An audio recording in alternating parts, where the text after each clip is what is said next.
चलिए, आज हम एक ऐसी जगह की कहानी में उतरते हैं जहां पौराणिक कथाएं आज भी सांस लेती हैं।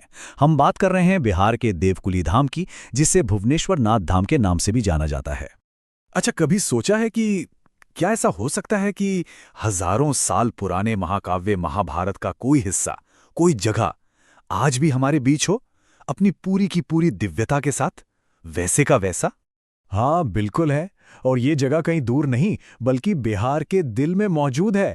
एक ऐसी जगह जो हमें सीधे द्वापर युग में ले जाती है। तो सवाल यह है कि आखिर इस जगह का महाभारत से क्या कनेक्शन है।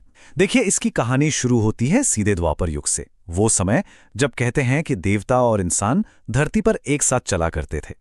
ये सिर्फ कोई एक कहानी नहीं है, बल्कि यहाँ तो इतिहास की कई परतें एक दूसरे से जुड़ी हुई हैं।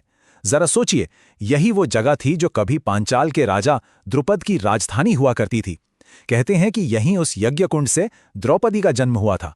और तो और, जब पांडव वनवास में थे, अपने सबसे मुश्किल दौर से गुजर रहे थे, तब इसी जगह ने उन्हें पनाह दी थी।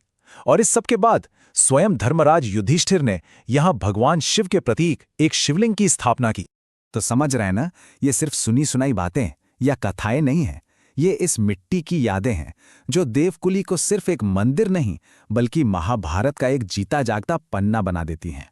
और इन सभी कहानियों के ठीक बीच में एकदम केंद्र में है आस्था का वो प्रतीक जो सदियों से सबको अपनी तरफ खींच रहा है।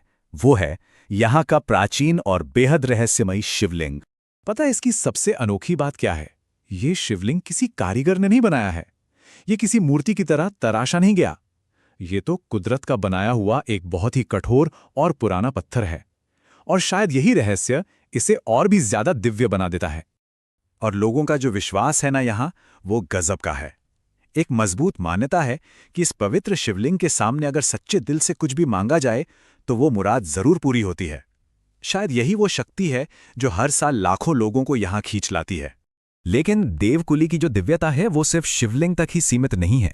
इसका पूरा का पूरा परिसर एक अलग ही तरह की शांति और आध्यात्मिक ऊर्जा से भरा हुआ है। मतलब वो सुकून आपको हर कोने में महसूस होगा।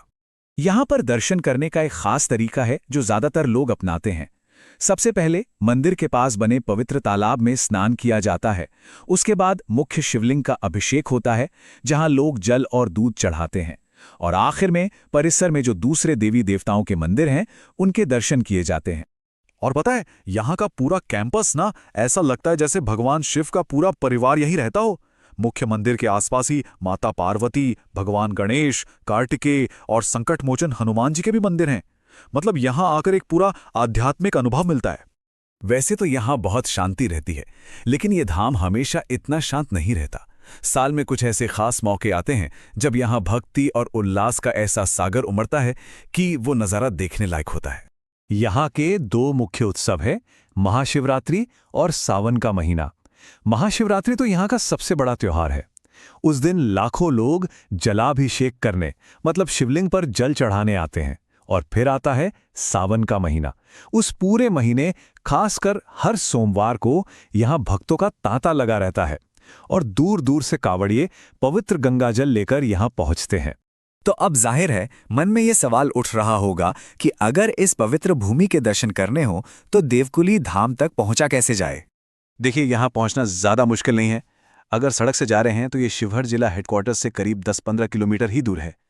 ट्रेन से आने वालों के लिए सीतामढ़ी या फिर बापूधाम मोतिहारी सबसे करीबी स्टेशन है। और अगर हवाई यात्रा करनी है तो सबसे पास पटना एयरपोर्ट है। हाँ, तो अगर कोई हवाई जहाज से आ रहा है तो पटना एयरपोर्ट से देवकुली धाम की दूरी लगभग 140 किलोमीटर है। वहां से आगे का रास्ता सड़क से आराम से तय हो जाता है। देवकुली धाम जैसी जगहें हमें एक बात याद दिलाती हैं कि हमारी यह धरती न जाने कितनी पौराणिक कहानियों और रहस्यों से भरी पड़ी हैं।